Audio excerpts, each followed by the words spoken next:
নমস্কার, খবর পড়ছি কলকাতা নিউজ ইউটিউব চ্যানেল থেকে। প্রথমেই হেডলাইন্স। সন্দেশখালীতে উদ্ধার হওয়া অস্ত্রভান্ডার কে রেখেছিল প্রচারে বেরিয়ে জানালেন মমতা। প্রচারে বেরিয়ে বরানগরবাসীর বিক্ষোভের মুখে পড়লেন সায়ন্তিকা।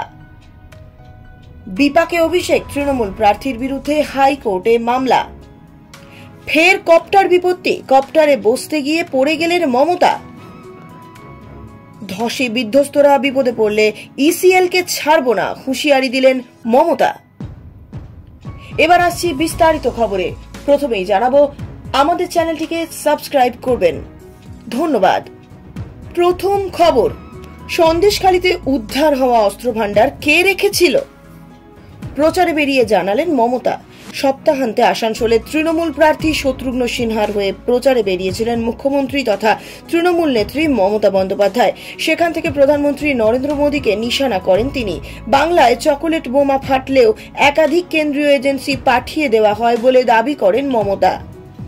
শুক্রবার রাজ্যে লোকসভা ভোটের দ্বিতীয় দফায় ভোট গ্রহণের দিন সন্দেশখালী থেকে বিপুল অস্ত্রভান্ডার উদ্ধার করেছে সিবিআই। গতকালই সেই নিয়ে নির্বাচন কমিশনকে চিঠি লিখেছে তৃণমূল।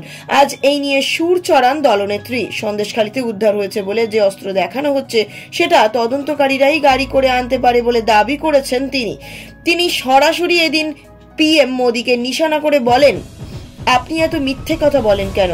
বাংলায় চকলেট বোমা ফাটলেও সিবিআই, এনআইএ, এনএসজি পাঠান, যেন এখানে কোনো যুদ্ধ হচ্ছে। সবকিছু একতরফা। রাজ্য পুলিশকে এই বিষয়ে কিছু জানানোই হয় না। কোথা থেকে কি উদ্ধার হয়েছে হতেই পারে নিজেরা গাড়িতে করে ভরে এনেছিলেন। ওখান থেকে যে উদ্ধার হয়েছে সেটার কোনো প্রমাণ আছে কি? না, নেই।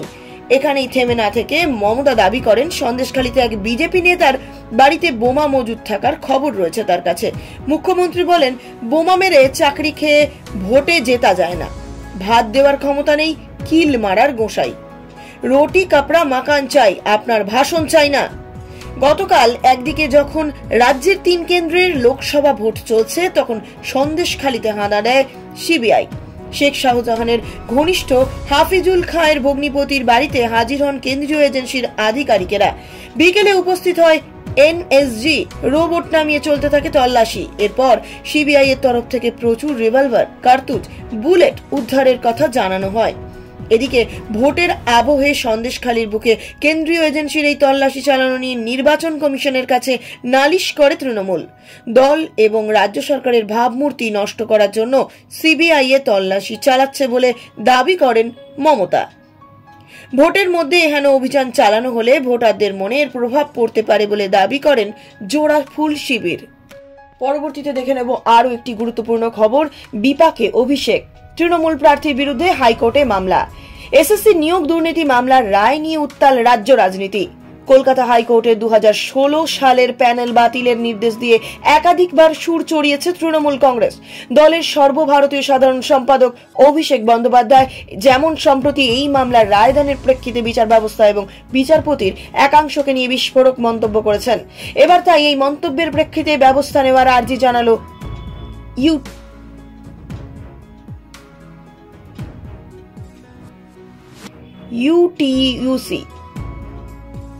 ইউটিইউসি। সম্প্রতি এক নির্বাচনী সভা থেকে এসএসসি মামলার রায় নিয়ে সরব হন অভিষেক। তৃণমূলের সেকেন্ড ইন কমান্ড বিচার ব্যবস্থা এবং বিচারপতিদের একাংশকে নিয়ে নিশানা করেন। এবার তার এই মন্তব্যের প্রেক্ষিতেই কলকাতা হাইকোর্টের প্রধান বিচারপতি টিএস শিবগানামের কাছে আইনি ব্যবস্থা নেওয়ার আবেদন করল ইউটিএসইউ।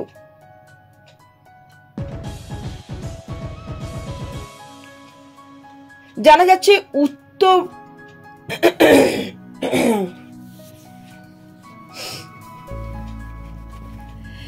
যাচ্ছে উক্ত শ্রমিক সংগঠনের সাধারণ সম্পাদক তথা আরএসপি নেতা অশোক ঘোষ শুক্রবারই হাইকোর্টের প্রধান বিচারপতিকে এই মর্মে চিঠি দিয়েছেন। সংবাদ মাধ্যমে প্রকাশিত প্রতিবেদন উদ্ধৃত করে তিনি অভিযোগ করেন, অভিষেক বন্দ্যোপাধ্যায় বিচার ব্যবস্থার রায় রাজনীতির দ্বারা প্রভাবিত বলে অভিযোগ করেছেন। দেশের গণতন্ত্রের প্রতি আঘাত করে তিনি বলেন, দেশ থেকে কলকাতা হাইকোর্ট তুলে দেওয়া উচিত। ওনার এহেন মন্তব্য আদালতকে অবমাননার সমতুল্য। এখানেই না থেমে অশোক চিঠিতে লেখেন, অভিষেকের এহেন মন্তব্য গণতান্ত্রিক ব্যবস্থার প্রতি আস্থাহীন, বিদ্বেষমূলক। সেই কারণে তৃণমূলের সর্বভারতীয় সাধারণ সম্পাদকের এহেন মন্তব্যের প্রতি যেন যথাযথ আইনি ব্যবস্থা নেওয়া হয় বিচার ব্যবস্থার গণতন্ত্রের অন্যতম গুরুত্বপূর্ণ একটি স্তম্ভ। অশোকের কথা আমজনতা বিশ্বাস করে বিচার ব্যবস্থা গণতন্ত্রের রক্ষক। এহেন বক্তব্যের কারণে সেই বিশ্বাস আঘাতপ্রাপ্ত হয়েছে।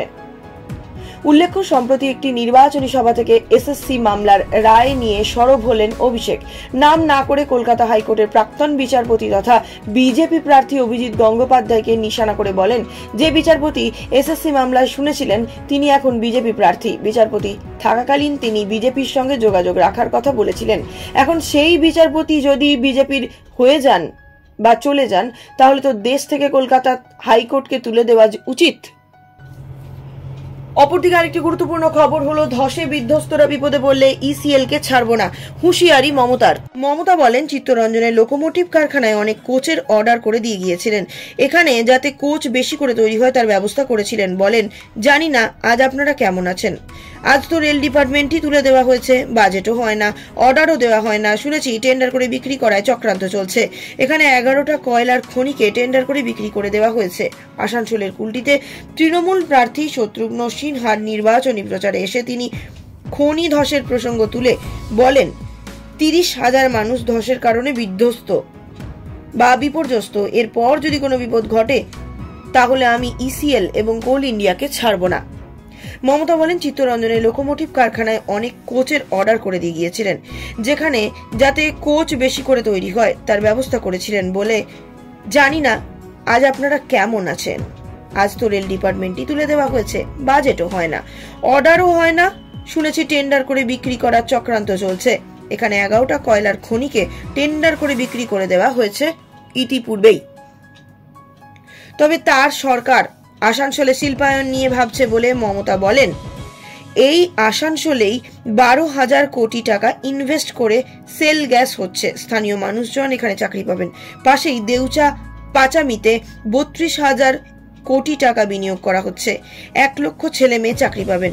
ডানকুনি থেকে পানাগড় ইন্ডাস্ট্রিয়াল করিডোর হচ্ছে। জানা গিয়েছে প্রায় 2,000 কোটি টাকার ধস পুনর্বাসন প্রকল্পে যে পরিমাণ অর্থ দরকার তাতে ঘাটতি থাকায় আসানসোল দুর্গাপুর উন্নয়ন পরিষদ সে কাজ করতে পারেনি। অভিযোগ, যে সমস্ত জায়গায় আবাসন তৈরি হবে সেখানে ইসিএল জমি দিতেও অসহযোগিতা করছে। যদিও এই নিয়ে ইসিএল এর তরফে কোনো মন্তব্য বা বক্তব্য এখনো পাওয়া যায়নি। তবে আসানসোল দুর্গাপুর উন্নয়ন পর্ষদের চেয়ারম্যান তাপস বন্দ্যোপাধ্যায় বলেন, যেখানেই আমরা আবাসন তৈরির জন্য জমি চিহ্নিত করছি সেখানেই ইসিএল এসে বলছে এবং নিচে কয়লা রাখছে। এর জন্য এই প্রকল্প শেষ করতে আরো দেরি হচ্ছে।